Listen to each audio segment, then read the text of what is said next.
ಹಾಸನ ಜಿಲ್ಲೆಯಲ್ಲಿ ವರುಣನ ಅಬ್ಬರ ಮುಂದುವರೆದಿದೆ. ಸಕಲೇಶಪುರ ಹಾಗೂ ಚಿಕ್ಕಮಗಳೂರಿನಲ್ಲಿ ಭಾರೀ ಮಳೆಯ ಹಿನ್ನೆಲೆಯಲ್ಲಿ ಹೇಮಾವತಿ ಡ್ಯಾಂಗೆ ಭರ್ಜರಿ ನೀರು ಹರಿದು ಬರ್ತಾ ಇದೆ. ಅಪಾರ ಪ್ರಮಾಣದ ನೀರು ಗೋರೂರಿನಲ್ಲಿರುವ ಹೇಮಾವತಿ ಜಲಾಶಯಕ್ಕೆ ಹರಿದು ಬರ್ತಾ ಇರೋದ್ರಿಂದ ಒಳ ಹರಿವು ಹೆಚ್ಚಳ ಆಗಿದೆ. ಹೇಮಾವತಿಗೆ ಒಂದೇ ದಿನಕ್ಕೆ 17,812 ಕ್ಯೂಸೆಕ್ ಒಳಹರಿವು ಹೆಚ್ಚಳ ಆಗುವಷ್ಟು ನೀರು ಹರಿದು ಬಂದಿದೆ. ಹಾಸನ ತಾಲೂಕಿನ ಗೋರೂರಿನಲ್ಲಿ ಇರತಕ್ಕಂಥ ಹೇಮಾವತಿ ಜಲಾಶಯ.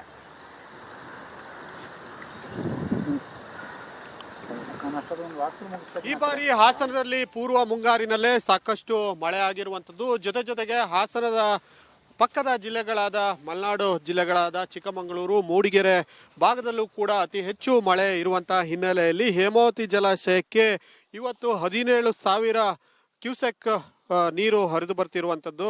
ಹೀಗಾಗಿ ಹೇಮಾವತಿ ಜಲಾಶಯದಲ್ಲಿ ಇಂದಿನ ನೀರಿನ ಮಟ್ಟ ಸುಮಾರು 20 TMC ಅಷ್ಟು ಇರುವಂಥದ್ದು. ಹೇಮಾವತಿ ಜಲಾಶಯದ ಮಟ್ಟ ಸುಮಾರು ಅಂದರೆ ಸಾಮರ್ಥ್ಯ 37 TMC ಅಷ್ಟು. ಈಗ ನಾನು ಹಾಸನದ ಹೇಮಾವತಿ ಗೊರೂರು ಜಲಾಶಯದ ಇವತ್ತಿನ ಒಂದು ದೃಶ್ಯವನ್ನ ತೋರಿಸ್ತಿದ್ದೇನೆ. ಮೇ ತಿಂಗಳಿಗೆ ಹೇಮಾವತಿ ಜಲಾಶಯಕ್ಕೆ ನೀರಿನ ಹರಿವು ಹೆಚ್ಚಿರುವ ಹಿನ್ನೆಲೆಯಲ್ಲಿ ಸಾಕಷ್ಟು ಹೇಮಾವತಿ ಜಲಾಶಯವು ಸುಂದರವಾಗಿ ಕಂಗೊಳಿಸ್ತಾ ಇದೆ. ಇನ್ನ ಆ ಭಾಗದಲ್ಲಿ ನಾನು ನೇರವಾಗಿ ತೋರಿಸ್ತಾ ಇರುವಂತಹ ಭಾಗ ಏನಿದೆ ಅದು ನಮಗೂ ಹಾಗೂ ಕೊಡಗು ಮತ್ತು ಪಶ್ಚಿಮ ಘಟ್ಟದ ಭಾಗದ ಏನು ಗುಡ್ಡಗಳಿವೆ ಆ ಒಂದು ದೃಶ್ಯಗಳು ಕೂಡ ಇಲ್ಲಿ ಕಾಣಬಹುದು. ಜೊತೆಗೆ ಈಗಾಗಲೇ ಮೇ ತಿಂಗಳಲ್ಲಿ ಸಾಕಷ್ಟು ನಿರಂತರವಾಗಿ ಪೂರ್ವ ಮುಂಗಾರು ಅಬ್ಬರ ಇರುವ ಕಾರಣ ಜಲಾಶಯದ ಸುತ್ತಮುತ್ತಲಿನ ಪ್ರದೇಶವೂ ಕೂಡ ಹಚ್ಚ ಹಸಿರನ್ನ ಹೊದ್ದು ಸುಂದರವಾಗಿ ಕಂಗೊಳಿಸ್ತಾ ಇದೆ.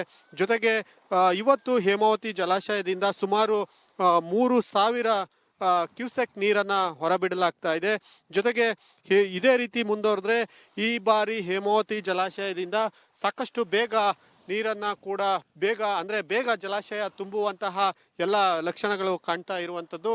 ಒಟ್ಟಾರೆಯಾಗಿ ಈ ಭಾಗದಲ್ಲಿ ಕೆಲವು ಬಾರಿ ಏನು ಬರದ ನೆರಳನ್ನ ಆವರಿಸಿದಂಥ ಹೇಮಾವತಿ ಜಲಾಶಯ ಈ ಬಾರಿ ಮೇ ತಿಂಗಳಿನಲ್ಲೇ ಅತಿ ಹೆಚ್ಚು ಪೂರ್ವ ಮುಂಗಾರು ಸುರಿತಾ ಇರುವಂತಹ ಮಳೆ ಬರ್ತಾ ಇರುವಂತಹ ಕಾರಣದಲ್ಲಿ ಈ ಬಾರಿ 20 TMC ನೀರನ್ನ ಹೇಮಾವತಿ ಜಲಾಶಯ ತನ್ನ ಒಡಲಿನಲ್ಲಿ ಇಟ್ಕೊಂಡಿರುವಂಥದ್ದು. ಕ್ಯಾಮ್ರಾ ಪರ್ಸನ್ ಕೃಷ್ಣ ಜೊತೆ ಖುಷ್ವಂತ್, ರಿಪಬ್ಲಿಕ್ ಕನ್ನಡ, ಹಾಸನ.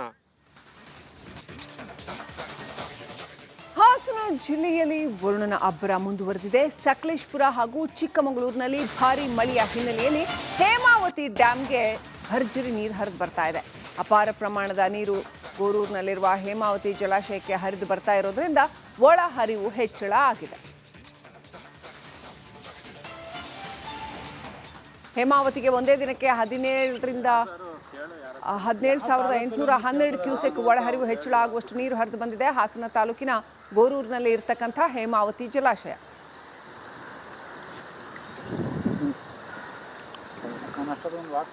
ಈ ಬಾರಿ ಹಾಸನದಲ್ಲಿ ಪೂರ್ವ ಮುಂಗಾರಿನಲ್ಲೇ ಸಾಕಷ್ಟು ಮಳೆ ಆಗಿರುವಂಥದ್ದು. ಜೊತೆಗೆ ಹಾಸನದ ಪಕ್ಕದ ಜಿಲ್ಲೆಗಳಾದ ಮಲೆನಾಡು ಜಿಲ್ಲೆಗಳಾದ ಚಿಕ್ಕಮಗಳೂರು, ಮೂಡಿಗೆರೆ ಭಾಗದಲ್ಲೂ ಕೂಡ ಅತಿ ಹೆಚ್ಚು ಮಳೆ ಇರುವಂತಹ ಹಿನ್ನೆಲೆಯಲ್ಲಿ ಹೇಮಾವತಿ ಜಲಾಶಯಕ್ಕೆ ಇವತ್ತು 17,000 ಕ್ಯೂಸೆಕ್ ನೀರು ಹರಿದು ಬರ್ತಿರುವಂಥದ್ದು.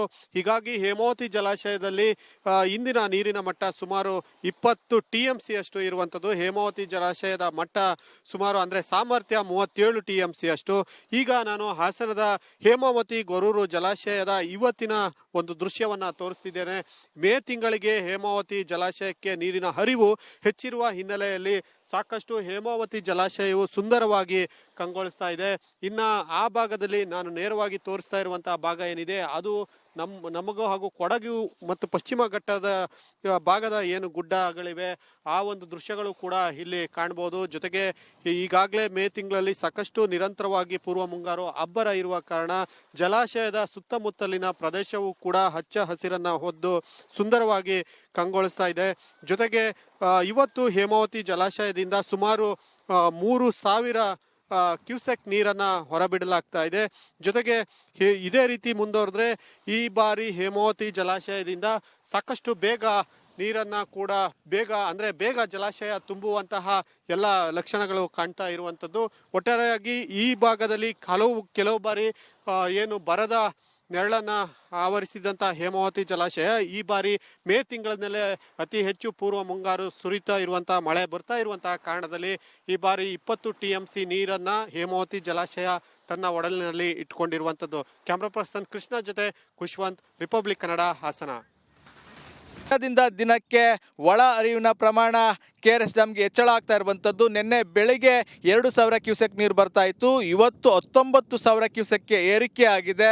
124.80 ಅಡಿ ಗರಿಷ್ಠ ಮಟ್ಟ ಹೊಂದಿರುವಂಥ KRS ಜಲಾಶಯ ಸದ್ಯ 92 ಅಡಿ ಭರ್ತಿಯಾಗಿದೆ. ಕೇವಲ 24 ಗಂಟೆಯಲ್ಲಿ 3 ಅಡಿಯಷ್ಟು ನೀರು ಭರ್ತಿಯಾಗಿರುವಂಥದ್ದು. ಇನ್ನು 49.452 TMC ಸಂಗ್ರಹ ಸಾಮರ್ಥ್ಯವನ್ನು ಏನು ಡ್ಯಾಮ್ ಹೊಂದಿರುವಂಥದ್ದು. ಸದ್ಯ 17 TMC ನೀರು ಸಂಗ್ರಹ ಆಗಿರುವಂಥದ್ದು.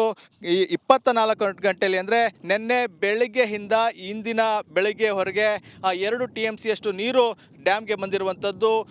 ಮೇ ತಿಂಗಳಲ್ಲಿ ಇಷ್ಟು ಪ್ರಮಾಣದ ನೀರು ಬರ್ತಾ ಇರುವಂಥದ್ದು ಹಲವು ವರ್ಷಗಳ ಬಳಿಕ, ಸುಮಾರು 15ರಿಂದ 20 ವರ್ಷಗಳ ಬಳಿಕ ಇಷ್ಟು ಪ್ರಮಾಣದಲ್ಲಿ ಮೇ ತಿಂಗಳಲ್ಲಿ ನೀರು ಬರ್ತಾ ಇರುವಂಥದ್ದು. ಸಾಮಾನ್ಯವಾಗಿ ಜೂನ್ ತಿಂಗಳಲ್ಲಿ ಭಾರಿ ಪ್ರಮಾಣದ ನೀರು ಬರ್ತಿತ್ತು. ಒಂದು ವೇಳೆ ಮುಂಗಾರು ತಡ ಆಯಿತು ಅಂದರೆ ಆಗಲೂ ಕೂಡ ನೀರು ಬರ್ತಿರಲಿಲ್ಲ. ಆದರೆ ಮೇ ತಿಂಗಳಲ್ಲೇ ಭಾರಿ ಪ್ರಮಾಣದ ನೀರು ಹರಿದು ಬರ್ತಾ ಇರೋದ್ರಿಂದ ಸಹಜವಾಗಿ ಮಂಡ್ಯ ಜಿಲ್ಲೆಯ ರೈತರಲ್ಲಿ ಸಂಭ್ರಮ ಮನೆ ಮಾಡಿರುವಂಥದ್ದು. ಜೊತೆಗೆ ಕುಡಿಯೋ ನೀರನ್ನು ಅವಲಂಬಿಸಿರುವಂಥ ಬೆಂಗಳೂರು ಸೇರಿದಂತೆ ಮೈಸೂರು ಜಿಲ್ಲೆಯ ಜನರಿಗೂ ಕೂಡ ಒಂದು ನಿಟ್ಟುಸಿರು ಬಿಡುವಂಥ ಸನ್ನಿವೇಶ. ಯಾಕೆಂದರೆ ಕುಡಿಯೋ ನೀರಿಗೂ ಯಾವುದೇ ರೀತಿಯ ಸಮಸ್ಯೆ ಆಗಲ್ಲ ಅನ್ನೋದು ಈಗ ಸ್ಪಷ್ಟವಾಗಿರುವಂಥದ್ದು. ಒಟ್ಟಾರೆ ಹೇಳೋದಾದರೆ KRS ಒಳ ಹರಿವಿನ ಪ್ರಮಾಣ ಹೆಚ್ಚಾಗ್ತಾ ಇದೆ, ನೀರಿನ ಮಟ್ಟವೂ ಕೂಡ ಏರಿಕೆ ಆಗ್ತಾ ಇದೆ. ಅದರಲ್ಲೂ ಕೂಡ ಮೇ ತಿಂಗಳಲ್ಲೇ ಈ ಭಾರಿ ಪ್ರಮಾಣದ ಒಳ ಹರಿವು ಬರ್ತಾ ಇರುವಂಥದ್ದು ಮಂಡ್ಯ ಜಿಲ್ಲೆಯ ರೈತರ ಸಂಭ್ರಮಕ್ಕೆ ಕಾರಣ ಆಗಿದೆ. ಕ್ಯಾಮ್ರಾಮನ್ ಇನ್ನೋ ಜೊತೆ ಆನಂದ್, ರಿಪಬ್ಲಿಕ್ ಕನ್ನಡ, ಮಂಡ್ಯ. ವರುಣನ ಅಬ್ಬರಕ್ಕೆ ಜಲಾಶಯಗಳಿಗೆ ಜೀವ ಕಳೆ ಬಂದಿದೆ. ಕಾವೇರಿ ಜಲಾನಯನ ಪ್ರದೇಶದಲ್ಲಿ ಮಳೆಯ ಅಬ್ಬರ ಸಿಕ್ಕಾಪಟ್ಟೆ ಇದೆ. KRS ಡ್ಯಾಮ್ಗೆ ಭಾರೀ ಪ್ರಮಾಣದ ಒಳ ಹರಿವು ಬಂದಿದೆ. ಇದು ಇಡೀ ರಾಜ್ಯಕ್ಕೆ ಖುಷಿ ಕೊಡುವಂಥ ಸುದ್ದಿ. ಜೊತೆಗೆ ಈ ಹಳೆ ಮೈಸೂರು ಮಂಡ್ಯ ಭಾಗದ ರೈತರು, ಬೆಂಗಳೂರಿನ ನಾಗರಿಕರು ಇವರೆಲ್ಲರೂ ಖುಷಿ ಪಡಬೇಕಾಗಿರೋ ಸುದ್ದಿ. ಯಾಕಂದರೆ KRS ಡ್ಯಾಮ್ಗೆ ನೀರು ಬಂದಿದೆ. ಒಂದೇ ದಿನಕ್ಕೆ 3 ಅಡಿ ಭರ್ತಿಯಾಗಿದೆ KRS ಡ್ಯಾಮ್. ಸಕ್ಕರೆ ನಾಡಿನ ರೈತರಲ್ಲಿ ಸಂಭ್ರಮ ಮನೆ ಮಾಡಿದೆ. ಮಂಡ್ಯ ಜಿಲ್ಲೆ ಶ್ರೀರಂಗಪಟ್ಟಣದ ಈ KRS ಡ್ಯಾಮ್ನ ನಯನ ಮನೋಹರ ದೃಶ್ಯಗಳನ್ನ ನೋಡ್ತಾ ಇದ್ದಾರೆ. ಕಾವೇರಿ ಜಲಾನಯನ ಪ್ರದೇಶದಲ್ಲಿ ಮಳೆ ಅಬ್ಬರಿಸ್ತಾ ಇದೆ. ಇದರಿಂದಾಗಿ ಹಳೆ ಮೈಸೂರು ಭಾಗದ ಜೀವನಾಡಿ KRS ಡ್ಯಾಮ್ಗೆ ಭಾರಿ ಪ್ರಮಾಣದ ಒಳಹರಿವು ಬರ್ತಾ ಇದೆ. ಸದ್ಯ ನಾನು ಮಂಡ್ಯ ಜಿಲ್ಲೆ ಶ್ರೀರಂಗಪಟ್ಟಣ ತಾಲೂಕಿನ KRS ಡ್ಯಾಮ್ನ ನೀರಿನಲ್ಲಿದ್ದೀನಿ. KRS ಡ್ಯಾಮ್ಗೆ ಜೀವ ಕಳೆ ಬರ್ತಾ ಇದೆ. ಕಳೆದ 2 ದಿನಗಳ ಹಿಂದಷ್ಟೇ KRS ಡ್ಯಾಮ್ನ ಒಳ ಹರಿವು 150 ಕ್ಯೂಸೆಕ್ ಮಾತ್ರ ಇತ್ತು. ಇವತ್ತಿನ ಒಳ ಹರಿವು 19,000 ಕ್ಯೂಸೆಕ್ಗೆ ಏರಿಕೆ ಆಗಿದೆ. ದೃಶ್ಯದಲ್ಲಿ ಗಮನಿಸ್ಬೋದು, ಏನೋ 92 ಅಡಿ ಸದ್ಯ ನೀರು ಭರ್ತಿಯಾಗಿರುವಂಥದ್ದು. ಈಗಾಗಲೇ ನೀರಿನ ಪ್ರಮಾಣ ಏರಿಕೆ ಆಗ್ತಾನೆ ಇರುವಂಥದ್ದು. ಕಳೆದ 2 ದಿನಗಳ ಹಿಂದೆ